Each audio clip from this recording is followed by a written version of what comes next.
My name is Gabriel the Bibi Capaldi, and I'll be your narrator today. If you guys are enjoying this channel, please do check that you are subscribed. The sudden shift from the deafening vacuum of space to the pressurized, metallic clamor of the Kryll deep space repair bunker nearly ripped Archie's consciousness in half. One moment he was tethered to the burning wreckage of his small salvage freighter, the next he was tumbling onto the grated floor, the rough, synthetic fiber of an alien hauling line still wrapped tightly around his chest. He coughed, the air thick with mineral dust and a strange, metallic tang that burned his sinuses, nothing like the crisp, clean air of the few human stations he knew. He forced his eyes open, and the world resolved into a tableau that opposed every xenological profile he had ever skimmed. He was in a vast, cylindrical chamber, the walls lined with blinking diagnostic panels and banks of humming machinery. But it was not the architecture that seized his attention, it was the occupants. They were everywhere, at the consoles, moving along the catwalks, standing sentinel near the huge, reinforced doors. 100, perhaps more. Women, all sharing the impossible, vibrant hue of cerulean skin. Their hair ranged from fiery magenta to deep violet and bright copper, a stunning, unnatural palette against the severe functionality of the metallic space. They wore practical, olive-drab work uniforms or close-fitting, dark body armor. Every single face was sharp, sculpted, and unmistakably female. A shadow fell over him. He rolled onto his back, wincing as the pressure shift caught up with his inner ear. Standing over him was the one whose authority was palpable enough to cut through the din of the failing machinery. Her skin was the deepest blue he had ever seen, catching the overhead strip lights like polished obsidian. Her magenta hair cascaded like a bright, living waterfall over the severe black crop top she wore above her uniform trousers, showcasing a lean, powerful physique. Her violet eyes, vast and intensely focused, performed a rapid-fire assessment of his body. He felt pinned, dissected by a gaze that was entirely analytical and devoid of heat. She moved with an economy of motion that spoke of high command, her posture rigid and controlled.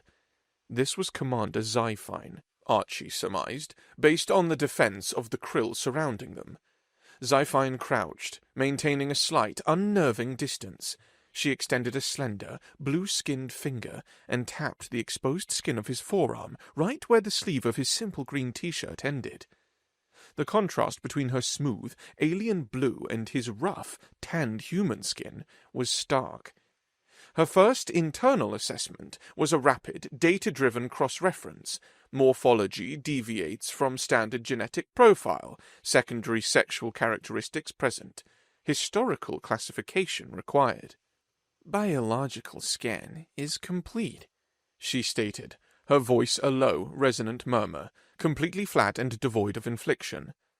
"Quadruple confirmation on species designation. Homo sapiens. Unexpectedly robust specimen for a scavenge-grade vessel operator." Archie pushed himself up onto his elbows. His shoulders were broad, his frame muscular and compact, a contrast to the slighter, more angular Kryll builds. "Robust is what you keep breathing out here, Commander," he managed, his voice gritty. "Now, if you want your airlock back, you're going to owe me one hell of a recovery fee." Zyphine ignored the demand, her gaze traveling slowly up the front of his body, lingering on the slight curve of his chest beneath the straightened fabric, then resting on the squareness of his jaw. She looked at his hands, calloused and thick-fingered, then back at his face. The analytical mask wavered, just slightly, revealing a flash of deep, fundamental shock. It lasted less than a second, but Archie caught it, the non-verbal equivalent of a seismic shift. She straightened abruptly, her posture becoming impossibly more rigid. She turned to the nearest Kryll officer, a woman with fiery red hair, and spoke in their native language, a series of sharp clicks and hissing consonants. The officer's eyes went wide, and her response was equally shocked, accompanied by a rapid series of agitated non-verbal signals. Zyphine returned her attention to Archie. Her violet eyes narrowed. The analysis had been replaced by a deep, logical confusion. She stepped closer, placing her hands on his shoulders. the touch surprisingly strong and possessive. She gripped him, turning him slightly to observe the lines of his shoulders and the thick column of his neck. The reports, they were considered historic mythology, she whispered, her voice barely a breath, pitched low enough that only Archie could hear it. Her breath, surprisingly warm, ghosted across his ear, sending a strange, immediate current of heat through his exhaustion. The physical markers, the secondary bone mass, the density. Her fingers tightened on his trapezius muscles. She leaned closer, her perfect, sculpted face inches from his own, the pink strands of her hair brushing his cheek. She did not look at him with desire or even curiosity, but with an overwhelming, scientifically profound disbelief. You are the anomaly. Your species designated a secondary morphology, she stated, the flat, technical tone failing to mask the raw, elemental realization behind the words. She pulled back fractionally, her grip remaining firm. Then she said the words that hit him harder than the vacuum decompression, the words delivered with the stark, horrified disbelief of pure, logical certainty. You're a man. As the final syllable hung in the air, the entire facility responded, a sound like tearing metal ripped through the chamber, followed by the deep, shuddering groan of stressed infrastructure. The floor beneath them vibrated violently, knocking the surrounding Kryll woman off balance. Lights flickered and died along the main conduit, plunging that half of the bunker into near darkness, illuminated only by angry, strobing red emergency lamps. Zyphine released Archie, her head whipping toward the core access door, her shock instantly supplanted by the cold focus of command. "Commander! Generator 4 is destabilizing! Cascade failure imminent!" The red-hair officer yelled, her voice strained. "We cannot stabilize the regulators! Ancient system is rejecting the dampeners!" The deep space bunker was falling apart. Archie, the scavenger who saw structure in chaos, instinctively analyzed the sound. It wasn't just a breakdown. It was the high-frequency whine of an ancient fusion core accelerating past its control parameters, on the brink of an energetic self-destruction that would vaporize the entire facility, and the 100+ women inside it, in seconds. Zyphine's eyes, violet pools of focused intent, found Archie's again. Her species' reliance on calculated, automated solutions had clearly failed in the face of this unpredictable, antiquated Kryll technology. Her logic had crashed. What is that sound? What can be done?" she demanded, the question sharp, immediate, and utterly desperate. Archie didn't hesitate. Survival was a universal language he spoke fluently. He was the engineer who saw the broken flow, the technician who trusted his hands over diagnostics. "The regulator shear points are overheating. Your dampeners aren't working because the whole housing is failing. You need manual heat shunts applied now, before the primary containment fails," Archie shouted over the rising wail of the core. "You need to get into the heart of it, Commander, and your women can't fit those access ports." Zyphine glanced at the women around her, at their faces etched with analytical fear, then back at the compact, powerfully built human male who was standing steady while her world shook. He was physically different, impossibly male, but in this moment of mechanical catastrophe, he was the only one speaking the language of salvation. She grabbed his wrist, the blue skin cool against his heating pulse point, and yanked him toward the shuddering core access. Her grip was non-negotiable, intensely focused, and completely physical. "Come, if you can fix it, your demands are my consideration. If you fail, we cease to exist," pulling him bodily deeper into the heart of the failing bunker. Archie ran, the massive access door looming. His capture had become their only chance for survival. He was pulled, a human engineer, into a bunker of 100 alien women, and the first demand of his life was to save theirs. The heat hit Archie with the force of a physical blow the moment Zyphine cycled the thermal shielding door.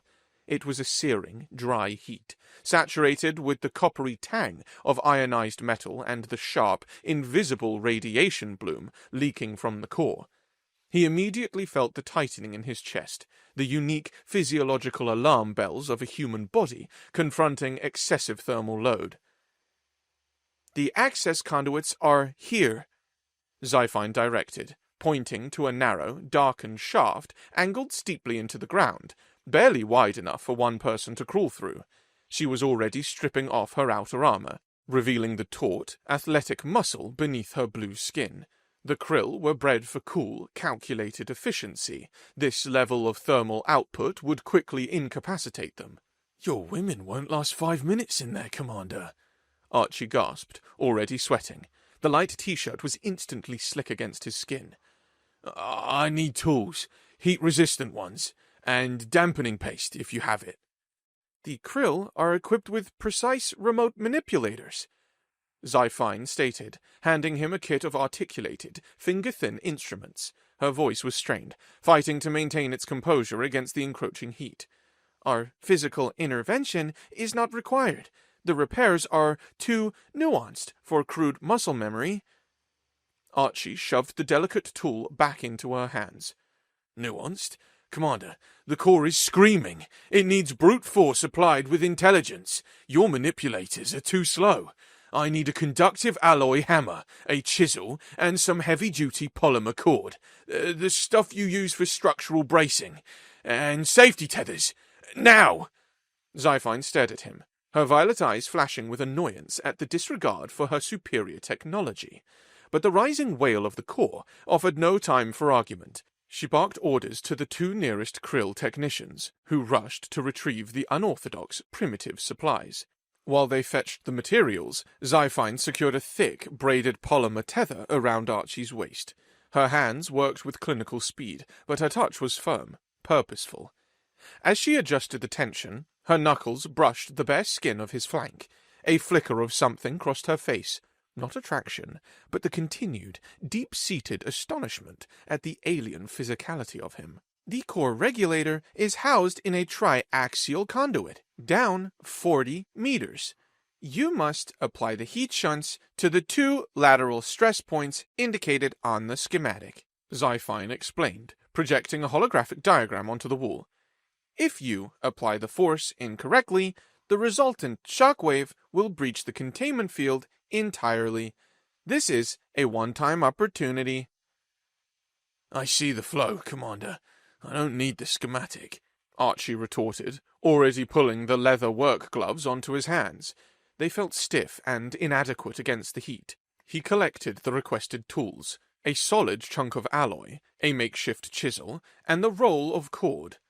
He looked at Zyphine, who stood radiating authority and worry in equal measure.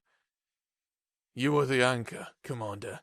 If I get stuck, you pull. Hard." Then he plunged into the narrow, dark access shaft. The heat intensified tenfold. It felt like crawling into a furnace. The passage was choked with damaged cabling and fragmented insulation, scraping against his back and chest. He used his shoulders and elbows to lever himself down the steep incline, the friction creating even more heat against his clothes. The Kryll women, being smaller and having different skeletal structures, would have been shredded by this tight, violent entry. Archie's human, flexible, and deceptively strong frame allowed him to contort and push through.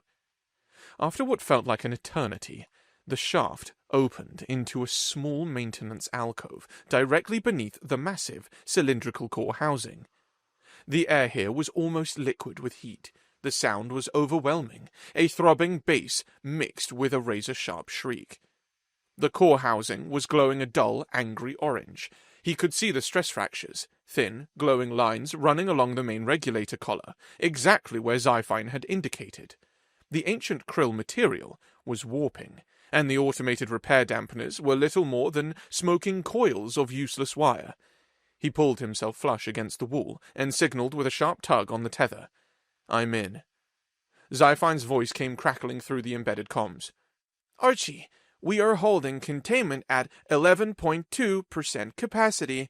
You have 90 seconds before structural integrity is lost." 90 seconds. He had to be quick, precise, and absolutely, unreservedly violent in his execution. He pulled the alloy chunk and the chisel. This required a human mind's judgment of kinetic transfer, seeing where to apply just enough uncontrolled force to set the new shunt without shattering the failing housing entirely. It was a mechanic's instinct, not a programmer's calculation. He wedged the chisel against the first stress point.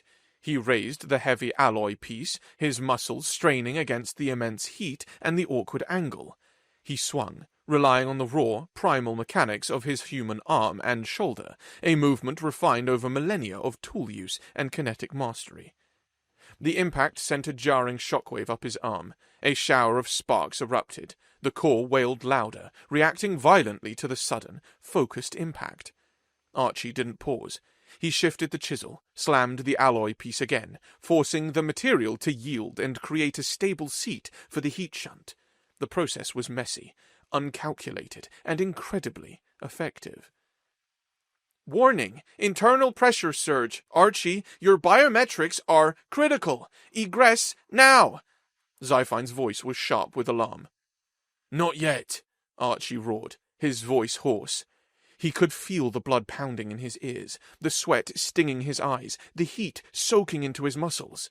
He was pushing his physical envelope far beyond the safety margins. But he saw the flow of energy changing. The stress point was stabilizing. He moved to the second point, working purely by feel now. Crack, crack. He hammered the shunt into place, his arms trembling from exertion. The sheer will of his human determination was forcing the alien machine into submission.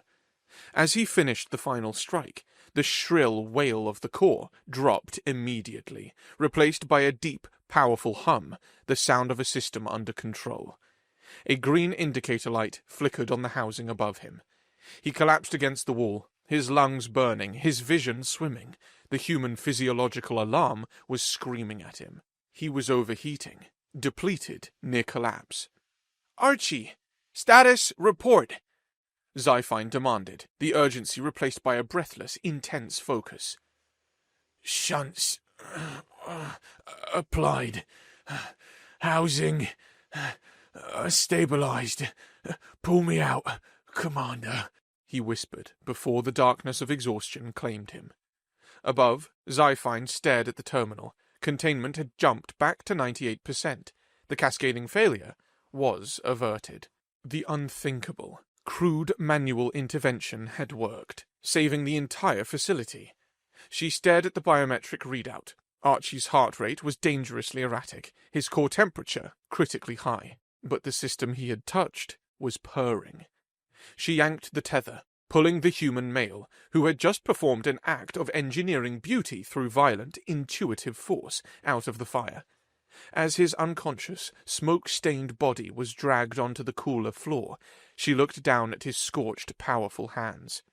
The analytical shock was gone, replaced by an unnerving, calculating respect for this creature's sheer physical mastery of mechanics.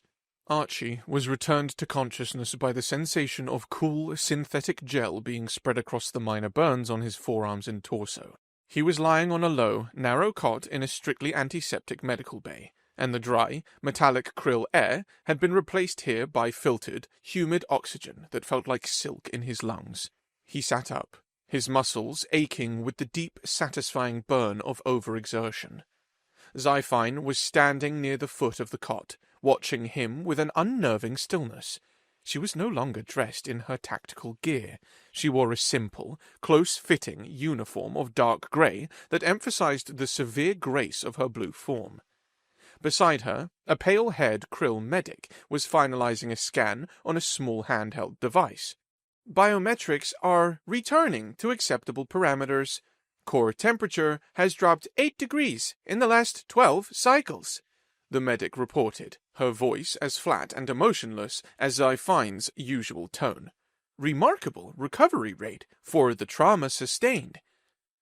And trauma sustained saving your bunker, if I recall, Archie said, flexing his shoulders and pushing himself off the cot. He felt physically drained, but his mind was already sharp. He stood before her, not challenging her authority, but asserting his own presence. Zyphine's violet eyes tracked his movement. Your intervention was technically successful. You stabilized the core regulator through unconventional application of kinetic energy and sheer physical endurance. Kryll Engineering Protocol listed that procedure as statistically improbable, with a 99.99% chance of failure. Well, you know what they say about statistics, Commander, Archie retorted, running a hand through his sweat-soaked hair. They're useless without context. Your protocols didn't account for human hands, Commander. Your automated systems see heat and stress.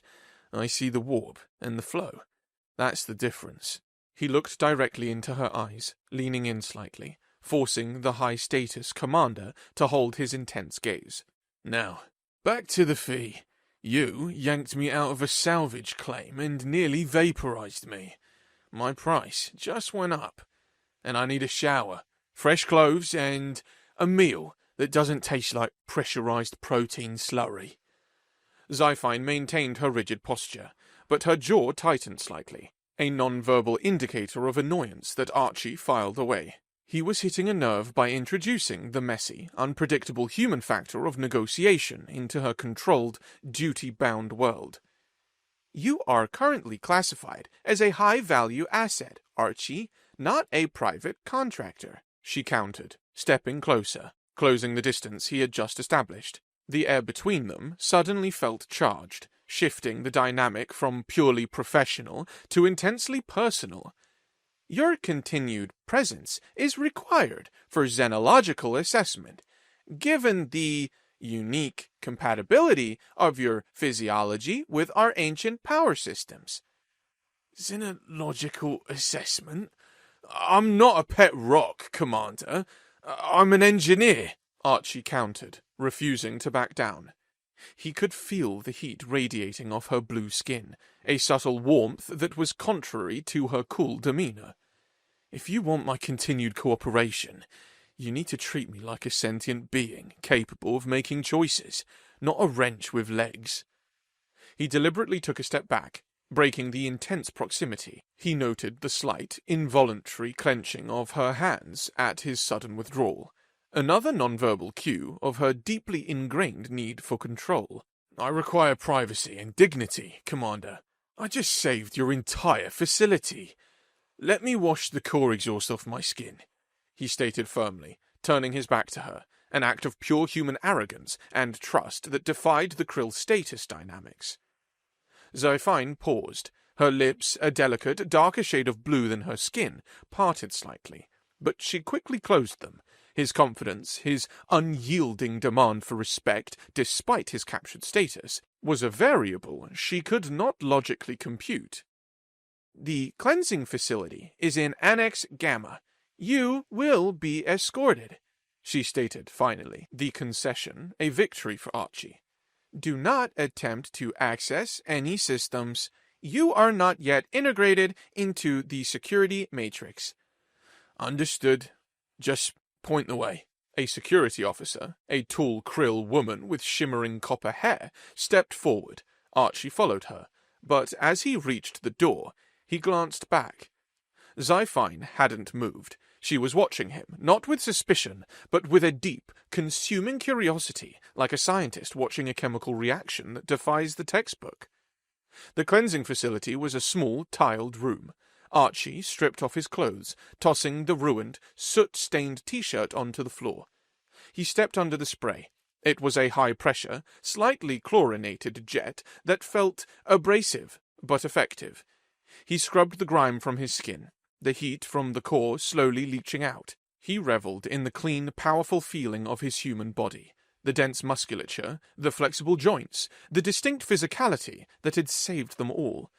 It was a tangible contrast to the rigid, highly engineered efficiency of the Kryll. Mid-shower, the door cycled open without a sound. Zyphine walked in. She was alone. She didn't approach the spray, simply standing near the threshold, the harsh light reflecting off her blue skin and her serious, arresting face. Archie didn't flinch. He let the water run over him, meeting her intense gaze without shame or deflection. This is not standard protocol, Commander, he observed, his voice calm. "No, it is not," she confirmed. "I am maintaining physical assessment. The proximity to the core stressed your system severely. The recovery rate is irregular." Her eyes were fixed entirely on his form, the broad lines of his chest, the tautness of his abdomen, the powerful curve of his shoulders. Her gaze was clinical, yet Archie could feel the analysis deepening, shifting from technical observation to something far more visceral. "You are structurally dense, significantly more so than the Kryll. Your epidermis is surprisingly porous," she murmured, stepping closer, her voice dropping. He turned off the water, the sudden silence amplifying the intense awareness of his nakedness and her presence. He reached for a rough, absorbent towel, but Zyphine moved faster.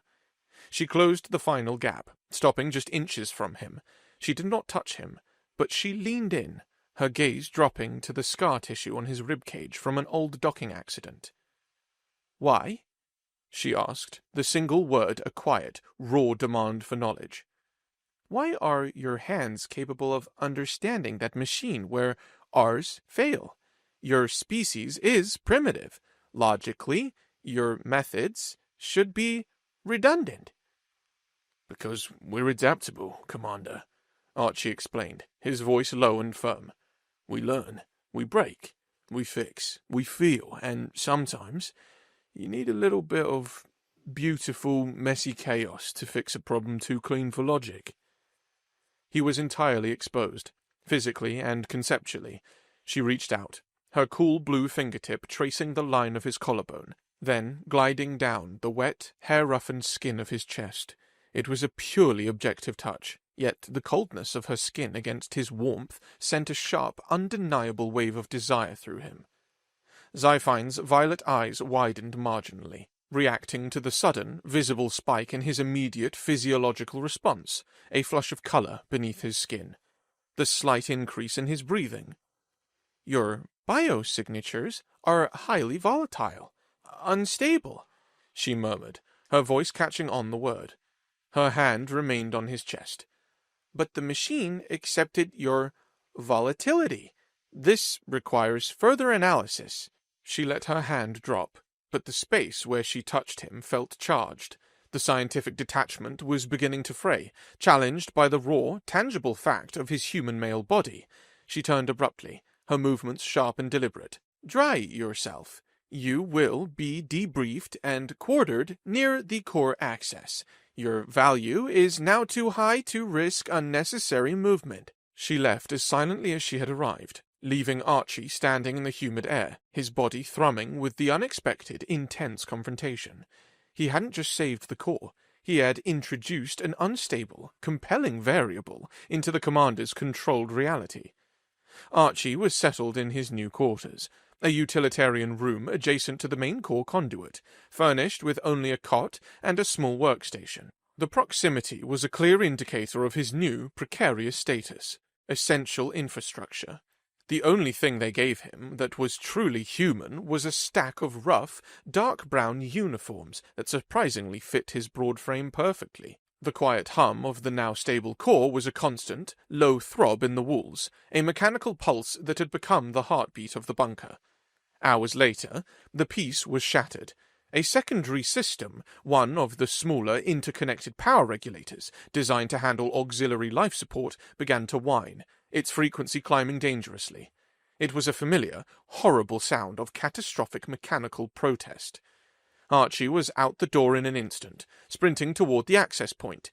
He found the Kryll engineers already swarming the regulator, their movements precise but increasingly frantic as their automated diagnostics failed to isolate the flaw. Zyphine was already there, her face set in a mask of rigid concentration, her magenta hair pulled back tightly from her face. "The R2 regulator is oscillating! We cannot damp the feedback loop!" the red-haired officer yelled. "The system is overloading the secondary failsafes!" "The dampeners are useless," Archie stated, moving through the periphery of the frantic Kryll. "It's not an overload, it's resonance. The core is stable now, but that stability is feeding back into the older, weaker regulators. They are too clean, too linear to handle the stabilized flow." Zyphine turned to him, her posture instantly shifting toward this new, vital source of knowledge. Explain the casualty, Archie. Think of it like this, Commander. The main core was sick, but your women were treating it like it was going to fail in a predictable way. My fix made it strong again, but its new rhythm is too aggressive for these brittle, smaller systems. They need a variable frequency introduced to break the resonance before the housing tears itself apart, Archie explained, already pulling on the dense, shock-resistant gloves he had been issued. Zyphine absorbed the information, processing the unorthodox logic with visible effort. Where is the point of entry? Archie pointed to a thin, segmented panel on the regulator. I can tap in there, but I need to do it by hand. I need to feel the oscillation and push a counter frequency into the loop. If I use a tool, it'll be too slow and too rigid. I need direct contact. I need to be the conductor. Before Zyphine could object, a blast of thermal energy erupted from the panel, singeing the air and sending the nearby Kryll technician scattering.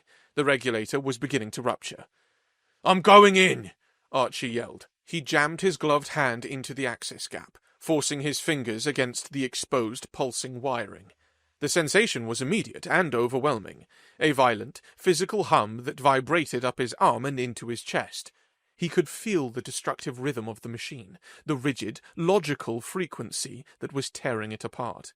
He closed his eyes, focusing purely on the physical input. He began flexing his hand, micro-movements of his wrist, fingers, and forearm muscles, trying to find the exact, subtle counter-rhythm.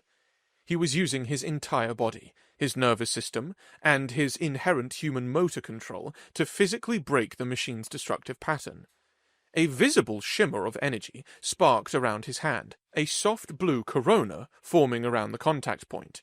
Zyphine stared, mesmerized by the strange, ethereal display of biomechanical interaction. This was beyond engineering.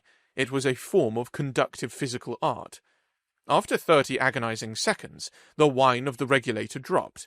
The oscillation flatlined. Archie pulled his hand out, leaving a faint, residual scorch mark on the metal.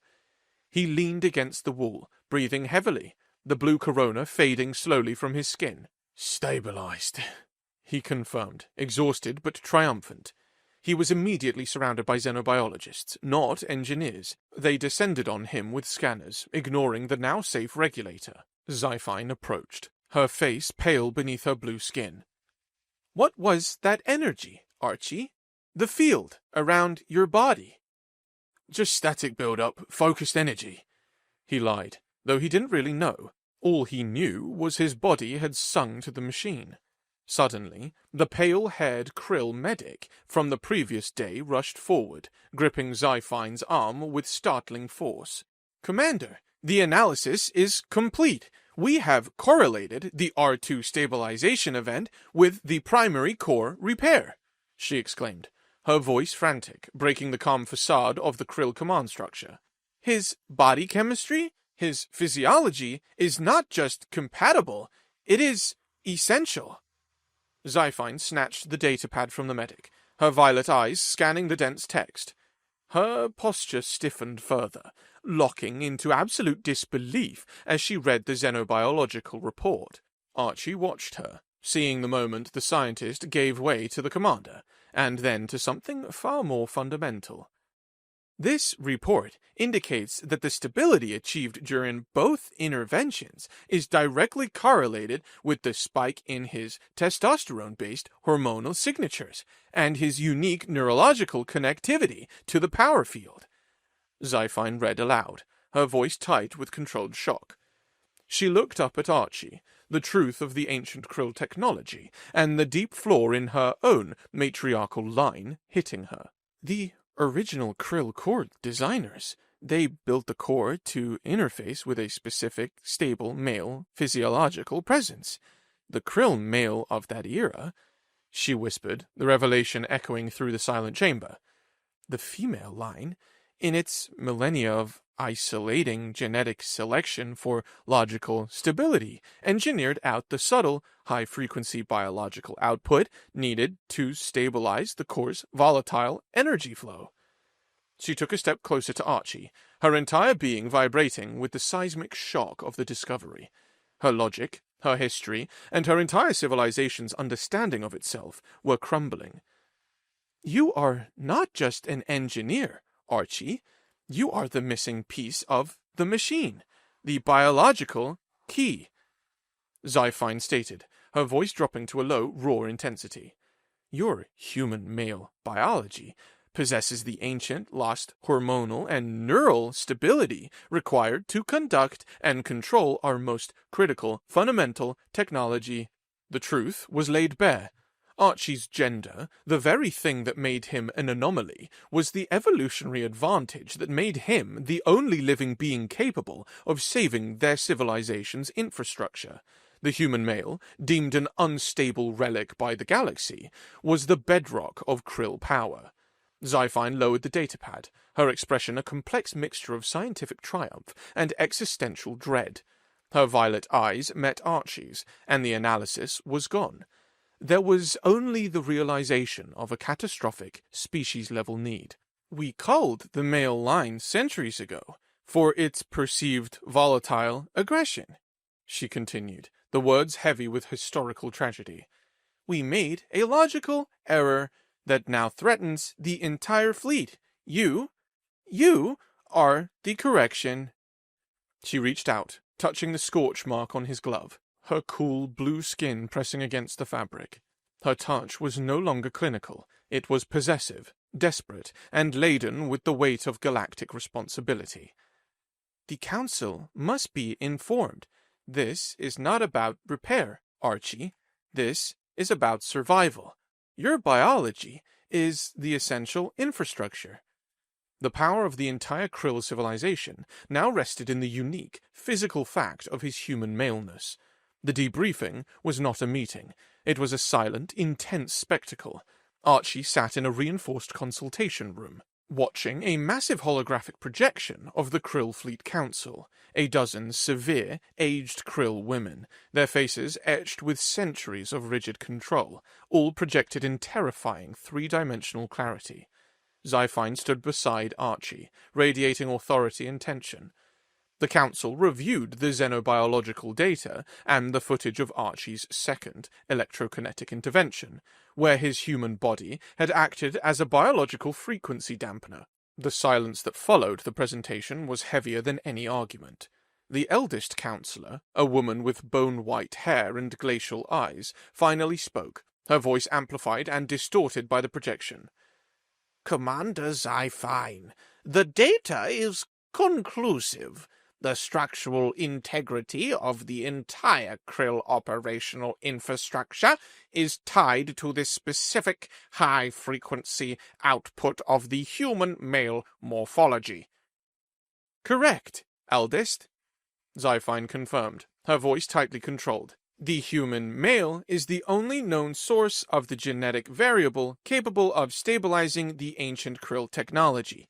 His adaptability and inherent hormonal complexity are the key. Then the path is clear, the eldest declared, her gaze sweeping over Archie, assessing him not as a person, but as a critical, biological resource. The entire council nodded in chilling unison. The asset's immediate operational value is secondary to his genetic viability, the eldest continued, issuing the mandate. He is too valuable to be risked on repairs. Commander, the priority is to secure the replication of his morphology. You are authorized to utilize all resources and incentives necessary to ensure his willing genetic integration into the Kryll line. The survival of the fleet depends on the immediate and stable introduction of this variable. The mandate was clear, chilling, and absolutely necessary for their species. Zyphine accepted the order with a sharp, formal bow. The council projections vanished, leaving Archie and Zyphine alone in the heavy silence. The atmosphere in the bunker had changed subtly but fundamentally. Every Kryll woman he passed, the technicians, the security officers, the administrators, all looked at him now. The contemptuous curiosity was replaced by an intense, almost desperate scrutiny. They were the 100 women, and their future was resting on his human biology. The gaze was thick with need, responsibility, and a strange, profound realization of his unique male value. Zyphine turned to Archie, her previous composure finally fracturing under the weight of the order. She closed the physical distance between them, her blue skin only inches from his face. She lifted her hand, her long, elegant fingers resting lightly on the dark material covering his shoulder. "Archie, you heard the Council's mandate," she stated, her violet eyes wide, searching his face for a reaction. Her breath was warm and quick against his skin. "I am tasked with ensuring your willing participation in the genetic integration protocol." Archie's heart pounded, a primal rhythm in his chest. He was stunned, but not entirely surprised. His biology had become the highest currency in the galaxy. He looked down at her, meeting the demand in her powerful gaze with his own rising, complex intensity. "Genetic integration protocol?" he repeated, his voice low, a rough rumble. "You mean, Commander, that you want me to breed with you?" Zyphine flinched, the crude, primal human word hitting her logic systems like a physical blow. She quickly corrected him, her voice returning to its controlled, analytical rhythm, but with an underlying tremor of urgency. "The process is structured and essential. It is not about sentiment. It is about the preservation of the Kryll operational line. Your human male morphology is the only known source for the necessary genetic stabilization factors. The failure of our own engineered male line centuries ago was a strategic flaw. You are the means to correct it. You are required to integrate your genetics with ours." She leaned closer, the proximity becoming suffocating, intense. Her eyes dropped to his lips, then back up to his eyes. The high-status commander now reduced to a desperate negotiator for her own species. "This is not a demand based on power, Archie. It is based on existential need. We can offer you safety, resources, and the highest status in the fleet. You will be revered as the originator of the new stable Kryll line. I am the one designated to facilitate this integration." Archie felt the heat rising in him, a volatile mix of shock, indignation at the clinical demand, and an undeniable, overwhelming physical response to the intensity of the blue-skinned woman commanding his body's future. His human protective instinct fled, a mix of possessiveness and refusal to be controlled. "I understand the need, Commander, but you're talking about my life, my body, my future, and you're asking me to hand it over based on a lab report," Archie countered, his voice firm, refusing to be reduced to a genetic donor. He reached up, his large, calloused hand covering hers where it rested on his shoulder. The touch was a deliberate, intimate challenge, a reversal of their physical power dynamic. His warmth instantly overwhelmed the coolness of her blue skin. Zyphine's breathing hitched, and her strict posture softened almost imperceptibly at the contact. "Integration is not a simple transaction, Zyphine. It's something personal, something demanding trust and understanding. I won't be reduced to a commodity, even if it saves your galaxy." He tightened his grip on her hand, a firm, possessive posture. "I demand to understand the cost. I demand to understand you. You want me to give you my life and my body? You have to give me something back that's not just status or resources. You have to give me a reason that's more than just logic." He was forcing her to confront the illogical, messy, and intensely personal nature of human choice. He was demanding an emotional connection, a negotiation that transcended their respective ranks and species. Zyphine stared at him, her violet eyes locked onto his, battling the conflicting forces, the rigid duty to the Council, and the unpredictable, overwhelming intimacy of the human man gripping her hand. She was the logical commander, now tasked with using her mind and her body to secure the genetic future of her species from the unthinkable variable she had just rescued. The negotiation had begun, not with contracts, but with a deeply sensual battle of wits. Zyphine chose the negotiation site with cold, calculated precision, a hyper-arbor, a small, enclosed greenhouse designed for atmospheric recycling and biodiversity studies. The air was rich with chlorophyll and damp earth, a stark, humid contrast to the dry metal of the bunker. The change in atmosphere was designed to disorient Archie, but he found the grounded, organic smells reassuring. Zyphine stood near a cluster of large, purple-leafed ferns, the light filtering through the leaves, painting her blue skin with dappled shadows. She wore her simple, tight-fitting uniform, highlighting her athletic figure, which she knew held a subtle, unconscious appeal to the human male. Every detail was strategic. "I am prepared to discuss the terms of your compliance, Archie," she began, her voice cool and measured. "The Kryll fleet will offer you sovereign status, unparalleled research facilities, and a secure outpost of your choosing, fully provisioned for your lifetime." Archie walked slowly through the arbor, trailing his fingers through the waxy leaves of a fern, refusing to be drawn into a positional argument. "Compliance? Zyphine, that word implies coercion. I already told you. I'm not a contract. I'm a consciousness, and you're still talking about resources." He stopped about 6 feet from her. "Tell me about the logic that failed you, Commander. Why did you excise the male line? You thought you were smarter, stronger, more stable without the volatility of the male. Tell me about the flaw you engineered." Zyphine's posture stiffened immediately, a non-verbal barrier erected against the emotional subject. He had hit the point of deep cultural shame. "That is classified Kryll historical data," she stated sharply. "Then your negotiation is over," Archie countered, his voice steady. He turned to leave, taking 2 slow, deliberate steps toward the exit. "Wait!" The word was sharp, uncalculated, and loaded with desperation. He stopped, recognizing the crack in her control. Zyphine took a deep, visible breath. "The excision was driven by logic of resource efficiency. The Kryll male possessed a highly unstable, aggressive hormonal profile that often led to spontaneous structural violence. They were deemed redundant after automated systems replaced the need for manual kinetic engineering. They introduced too much entropy." She took a step toward him, her hands clasped tightly at her waist. "We chose stability, Archie. We chose efficiency. We chose to excise the chaos.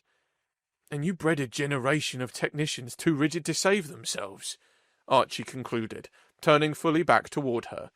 He walked slowly, deliberately, until the distance between them was halved. "You chose a linear path, and linear paths break easily. My biology, my chaos, is what allowed me to feel the machine's rhythm and bend it. It's what allows me to adapt." He stopped directly in front of her, close enough that he could see the minute, almost undetectable tremor in her violet eyes. The air between them was hot, thick with the scent of alien vegetation and unspoken desire. "You want my genetics to fix your logic. I understand duty, Zyphine. I saved your life, and I saved your woman. Now, I need you to show me the human part of you that recognizes the value of that choice, not just the logical necessity of my biology." He reached out, his hand moving slowly, with deliberate intent, until his thumb rested just under the delicate curve of her jawline. His touch was warm, gentle, and utterly possessive. He felt the rapid pulse hammering beneath the cool blue skin. "You're terrified of the chaos, Commander. You're terrified of the volatile, unpredictable thing that saved your life and is now standing nakedly in front of you, demanding connection instead of compliance," Archie whispered, his gaze locking with hers. Zyphine's breath hitched again. Her eyes glazed over slightly, signaling the complete breakdown of her logical processing systems under the pressure of his touch and his truth. Her high status, Her control, the entire veneer of the analytical commander, crumbled in that moment. She leaned into the touch, an involuntary, profound surrender. Her blue skin flushed a deeper shade beneath her cheekbones. She wanted to pull back, to re-establish the logical distance, but his intensity held her captive. "Your biosignatures are overwhelming," she murmured, her voice raw. "You are projecting a field of emotional complexity that our conditioning was designed to negate." "I'm protecting genuine, focused desires, I find. The feeling that your species engineered out of existence." Archie corrected her gently, his thumb tracing the curve of her jaw. "And you're reacting to it. That reaction is the only currency I'll accept." He dropped his hand, re-establishing the slightest distance, but the damage was done. The physical, sensual negotiation had completely undermined her rigid control. He had shown her the vulnerability of her own emotional suppression. "I saved your people. Now, you have to prove to me that my future with your species is about more than just a genetic sample. It has to be about us," Archie challenged. Zyphine swallowed hard, her pupils slightly dilated. She had been forced to experience the volatile, demanding human emotional landscape he embodied. She knew, logically, that her species needed his genetics, but now she felt the magnetic draw of his unique, challenging presence. She lifted her hand and, with a tremor, reached out, placing her cool palm against his cheek, mirroring his earlier touch. "Archie," she said, her voice barely a whisper, using his name again, personally. "The need, it is absolute. I will show you the value of that choice, not in status or resources, but in the absolute devotion of a species fighting for its life." She leaned in, her gaze dropping to his mouth, her action entirely uncalculated. She was no longer Commander Zyphine, but a female, making a choice under the unreal, overwhelming pressure of instinct and species survival. The negotiation had moved from the logistical to the deeply, intensely physical. Zyphine initiated the acclimation training immediately. It was a thinly veiled attempt to test Archie's physical and mental limits while maintaining a professional distance, but the tension established in the hyper-arbor made every interaction a highly charged, intimate test of wills. The first phase took place in the bunker's zero-gravity training sphere, designed to simulate high-G evasive maneuvers and complex structural repairs in deep space. Zyphine was his instructor, dressed in a sleek, articulated suit, her magenta hair tucked efficiently away. Archie wore a similar, tailored human suit. The Kryll rely on calculated vectors and automation, Zyphine explained, her voice sharp over the comms as they floated in the center of the sphere. "You will demonstrate your human adaptability by executing the rescue maneuver with no predictive input. Rely on kinetic memory only." The maneuver involved navigating a dense field of simulated wreckage and retrieving a weighted dummy, a task designed for automated drones. Zyphine launched Archie into the field with a strong kickoff, sending him tumbling. Archie didn't use calculations. He used his human body's inherent, instinctive understanding of physics and momentum. He twisted, contorted his shoulders, and used small, precise adjustments of his hands and feet to navigate the dense, spinning field. He moved like a martial artist, a blend of kinetic grace and raw, explosive power. Where the Kryll would use logic and fuel, he used his flexible spine and his internal balance system. Zyphine watched from the center, her data recording his every movement. She saw the inefficiency in the numbers, but the pure efficiency of outcome was undeniable. He reached the dummy faster than any Kryll drone. "Your movement is chaotic, illogical," Zyphine commented, but the word illogical held a rising note of fascination. "It's improvisation, Zyphine. It's the ability to find the fastest path without a script. It's what allows us to beat the logic of the universe sometimes," Archie responded, securing the dummy and hurtling back toward her. He didn't stop at the required distance. He came in hard, pulling the dummy up short at the last moment, using the momentum to bring his own body right next to hers. They collided lightly in the 0G, tethered by the sheer physical proximity. "You are getting too close, Archie," Zyphine warned, but she didn't pull away. Her body remained rigid, but her eyes held a sudden, intense concentration. "I'm testing the boundaries, Commander, just like you're testing mine," he countered, his voice low.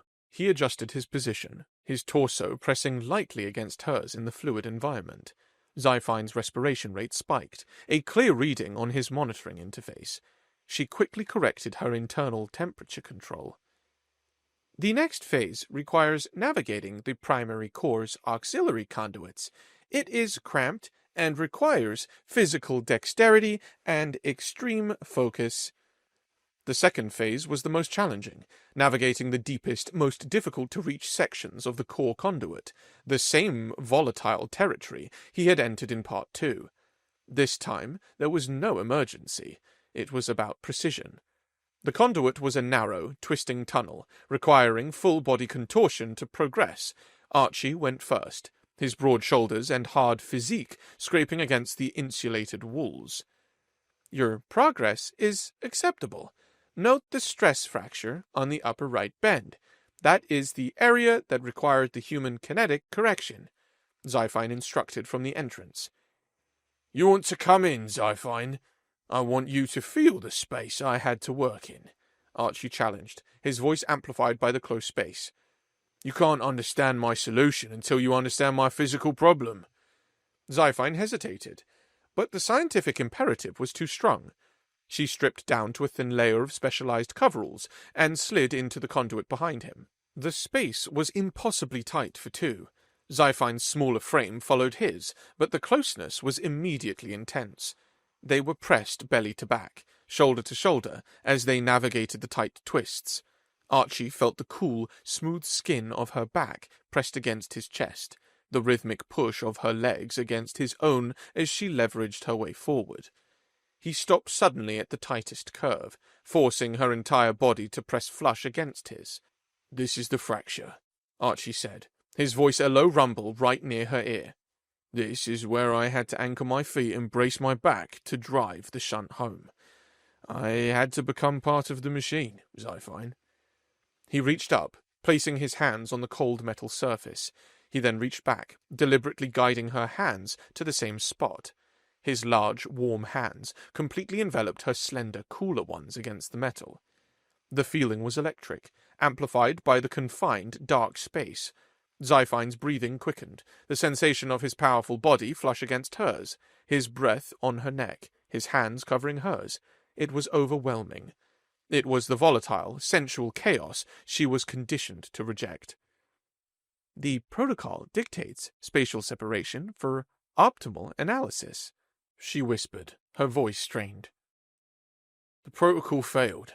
My intuition saved you," Archie reminded her, his voice firm and intimate.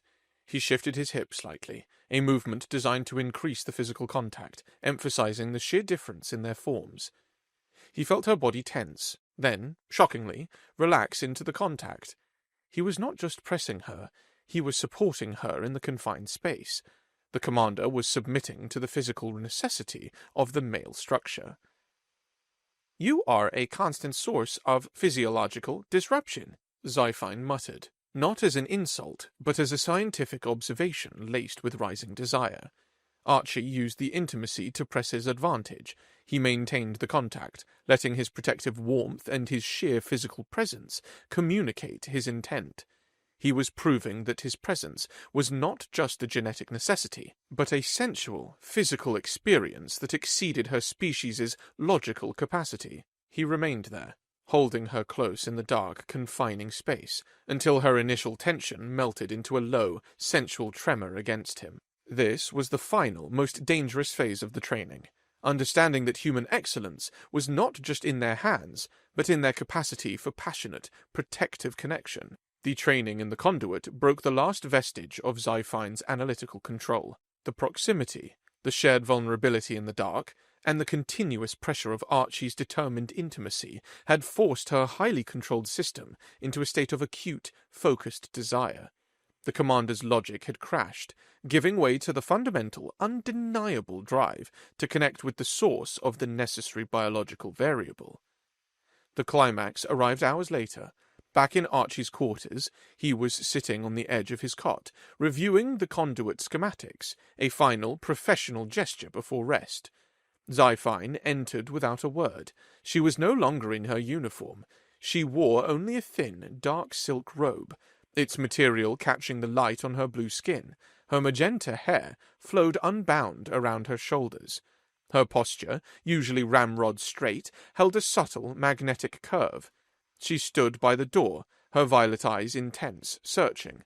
The analysis was gone, replaced by a raw, naked need that shocked Archie with its intensity. "The data is complete, Archie," she stated, her voice low and husky, entirely devoid of its clinical tone.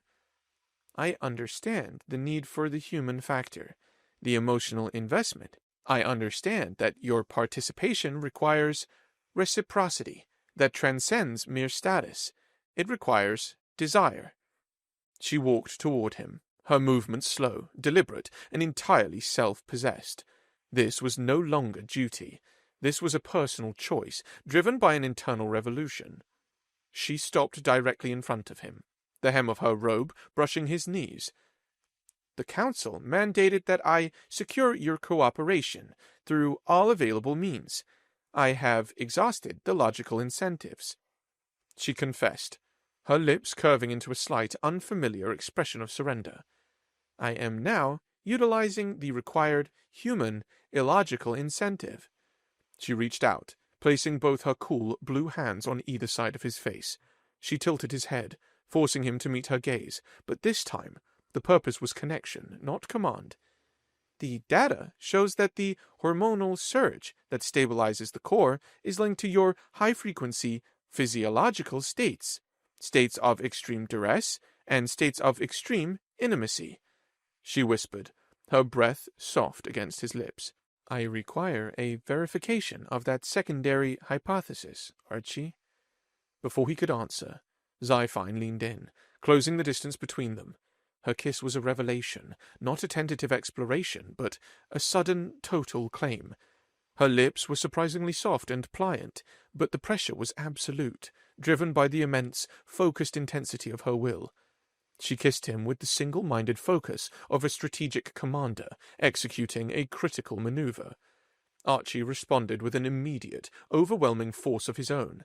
His protective warmth exploded in response to her cool, demanding presence. He wrapped her arms around her waist, pulling her onto his lap, cementing the contact. His hands explored the smooth, taut skin beneath the silk robe, reveling in the tactile difference of her alien form, the sculpted bone structure, the firm, athletic musculature. The logical, controlled commander dissolved against him. Zyphine clung to his broad shoulders, her body coming in shallow, ragged gasps. She broke the kiss only to murmur his name, a sound that was less a word and more a confession of his unique value to her. "The volatility, it is not destabilizing," she admitted, her face pressed into the warm column of his neck. "It is essential." Archie felt the primal triumph of his humanity, his passion, his protective demand for connection, finally shattering her species' carefully constructed logic. He lifted her, carrying her to the cot, the action effortless, dominating, and profoundly comforting. Their passion was a clash of elements, her cool, demanding intensity versus his raw, consuming warmth.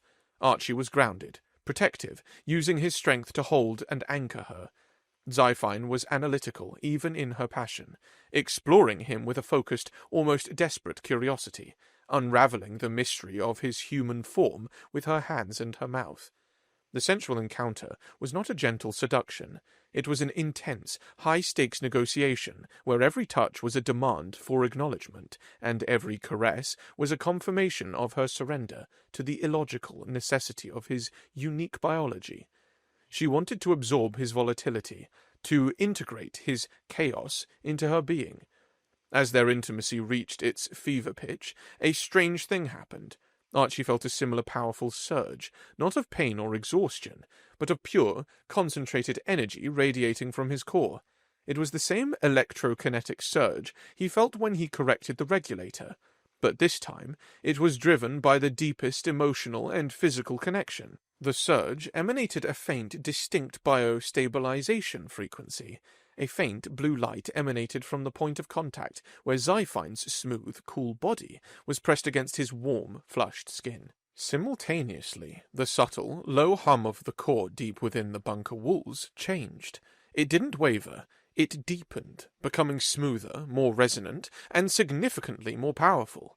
Archie gasped, his eyes wide. Zyphine, pressed tightly against him, felt the power shift. She recognized the unique frequency instantly. "Archie, the system, you are stabilizing the core through intimacy," she breathed, her voice filled with awe. The act of their union, the full expression of Archie's unique, passionate human physiology, was directly feeding and stabilizing the ancient, volatile Kryll power system. The logical hypothesis had been verified in the most profound, intimate way. The human male was the living, breathing, passionate key to their technology. The passion intensified, driven now by the heady realization of their cosmic purpose. Their connection was not just for pleasure or procreation. It was the essential, adaptive correction of their species required. As the physical storm subsided, Archie held Zyphine close, his protective warmth enveloping her now pliant form. The low, resonant hum of the core was a physical testament to their union. Zyphine turned her head, her violet eyes still dilated, her voice quiet. "This is the price of adaptation, Archie. We chose logic and lost stability. You chose passion and found the correction.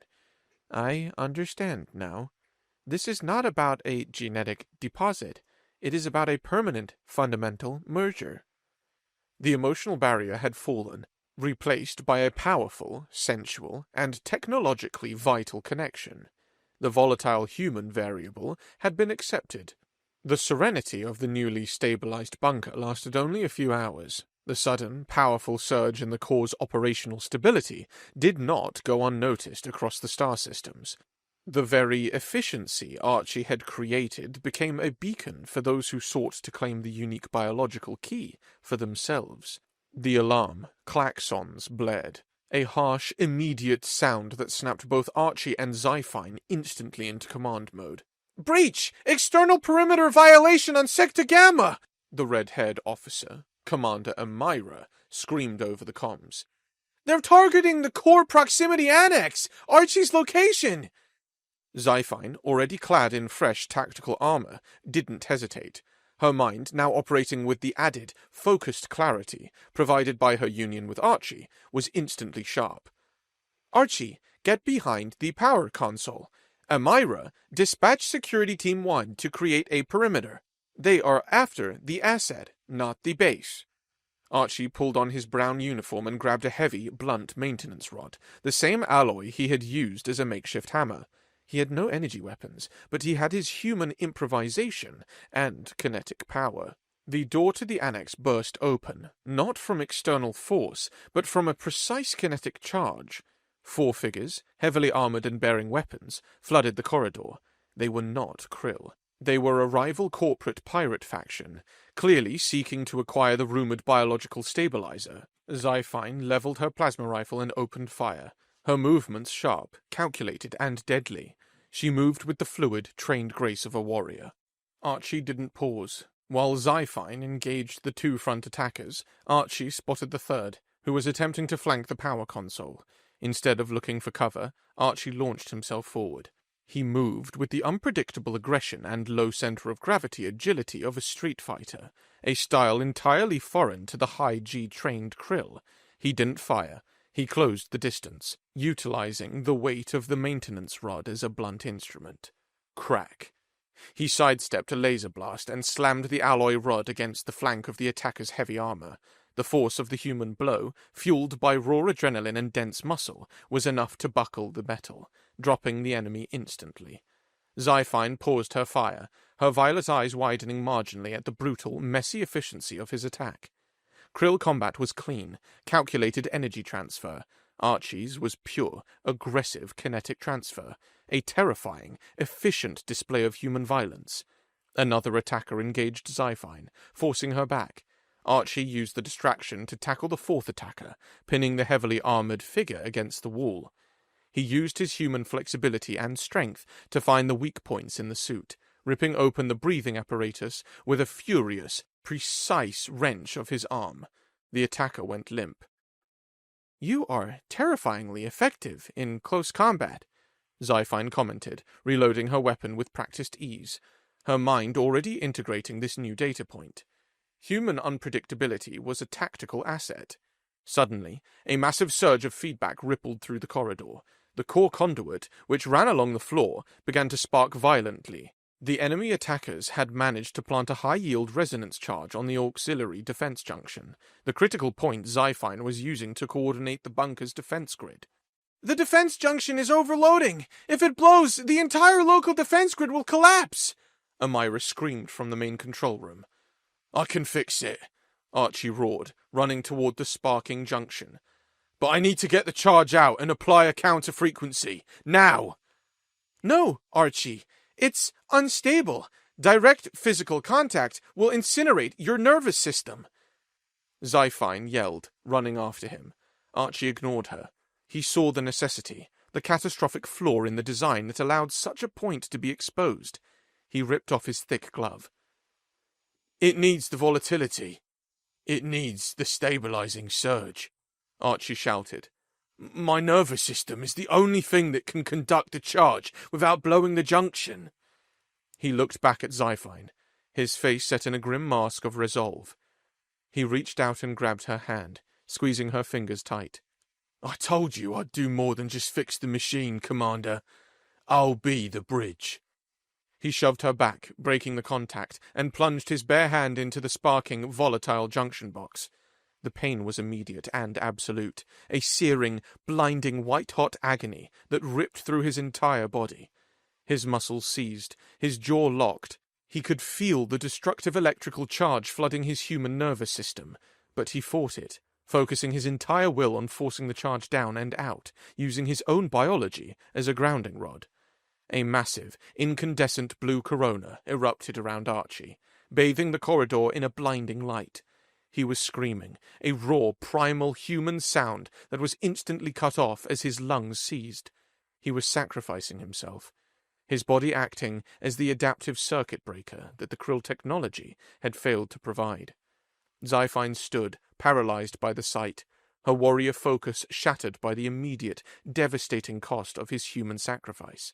She watched as his body absorbed the lethal charge, feeling the corresponding powerful surge in the stability of the entire bunker's defense system. Then, with a final, violent thrum, the sparking stopped. The blue light vanished. Archie's body crumpled against the junction, his hand releasing the metal. He was silent, unresponsive. The attackers were repelled, the junction was stable, and the bunker was safe. But Archie, the volatile, essential variable, had paid the ultimate price for his adaptation. The crisis was averted. The rival attackers were subdued, and the defense grid was fully operational, secured by the desperate sacrifice of the human male. Archie was returned to the medical bay, his body unresponsive, his heart maintaining a faint, erratic rhythm solely due to the Kryll life support systems. He was unconscious, surrounded by a tight ring of the Kryll women, the engineers, the medics, and the security officers, all watching the monitors in grim silence. The 100 women had been saved, but the essential biological key was shattered. Zyphine stood by his side, her tactical armor discarded, wearing the thin silk robe again, a symbol of her personal, profound connection to the man who had redefined their species. Her posture was not rigid with command, but heavy with grief and a dawning understanding of loss. The pale-haired Kryll medic approached Zyphine, holding a datapad. "Commander, his neurological systems are stable, but severely compromised. He cannot sustain this for long. We can preserve his genetics, but his functional sentience..." She trailed off, unable to voice the finality of the diagnosis. Zyphine took the pad, her violet eyes scanning the familiar lines of data, but now she saw not numbers, but the face of the man who had challenged her logic and won her heart. "No," Zyphine stated, her voice quiet but absolute. She smashed the datapad against the wall, a sudden violent act of defiance against the cold logic that had ruled her life. "He is not a collection of data points. He is Archie." She turned to the surrounding women, her gaze fierce. "Listen to me. We saved our bunker, we saved our fleet, but we did not save him as a resource. We saved him as the source of our adaptation. The core is stable, yes, but it is stable because of his passion, his choice, his protective sacrifice, not because of a required frequency." Her voice rose, driven by the powerful, new emotions he had awakened in her. "If we allow him to die, we lose more than a genetic key. We lose the capacity for the choice, for the beautiful, unpredictable volatility that saved us. We lose our chance to truly adapt. We choose adaptation over mere preservation." Zyphine reached out, taking Archie's large, unresponsive hand in both of hers. She pressed his knuckles against her cheek, the coolness of her blue skin finally melting against his persistent warmth. "I refuse the logical choice," she declared, her eyes wet, the first true, uncalculated expression of grief and devotion she had ever known. "I choose the illogical path. I choose the volatile variable." She looked down at Archie, her expression resolute. The Kryll, who had engineered out male volatility, would now use their engineering brilliance to save him. "Kryll technology has always been about integration. We will integrate him," she ordered, turning to the medic. "Interface his neural systems directly with the core's auxiliary regeneration matrix. Use the biostabilization frequency he generated in the hyper-arbor, the one generated by our union." The medic and the engineers exchanged shocked glances, their faces reflecting the profound shift in the Kryll's scientific doctrine. They understood the magnitude of the choice. It permanently linked the fate of their most critical machine to the human male's life force. "Commander, that is unprecedented. It links his life support directly to the system he stabilized. It is a permanent, biological commitment," the medic warned. "Then we will make a permanent, biological commitment," Zyphine confirmed, her voice unwavering. "He gave us his body to save our machine. We will use our machine to save his body. We will be linked, now and forever, by his sacrifice and our adaptation." She leaned down, pressing a long, tender kiss to his brow, her own hormones surging with protective, committed love. "This is not duty, Archie. This is my choice," she whispered against his ear. "You wanted more than logic. I give you devotion. We will breed, yes, but not out of necessity, out of desire." The Kryll engineers, seeing the fierce, passionate resolve of their commander, a new adaptable leader, immediately set to work. They executed the unprecedented integration, linking the human male's core nervous system to the very machine he had saved. As the final conduits were sealed, Archie's heart rate normalized. A faint, steady blue light now pulsed softly beneath his skin. In perfect sync with the low, resonant hum of the stable core, he was recovering, linked now to the lifeblood of the bunker. Hours later, Archie's light blue eyes fluttered open. He was weak, but alive. The first thing he saw was Zyphine, sitting by his side, her hand still holding his, her violet eyes filled with powerful, protective love. "Welcome back, Archie," she said, her voice soft, entirely human in its warmth. Archie squeezed her hand, a weak smile on his lips. "Told you I'd survive your logic, Commander." You did more than survive, Archie. You taught us to adapt. Zyphine replied, rising and leaning over him. She looked down at his resting form, now the living embodiment of the stable Kryll future. The surrounding Kryll women, the 100 women, seeing the human male awake and stable, stepped forward, their faces no longer showing professional deference, but genuine, profound respect and need. They had been saved by his human volatility and protected by his human love. Zyphine kissed him again, a deeper, more committed touch that sealed their bond. Your life is now permanently integrated with ours, Archie. You are the source. You are the commander's chosen mate, and the foundation of the new Kryll line, she declared, her voice ringing with the final triumphant truth. You're the man who shifted the fate of our species. The volatile variable had not caused destruction. It had catalyzed evolution. Humanity had not only saved the fleet, but it had won the heart of the commander and forever altered the path of a powerful alien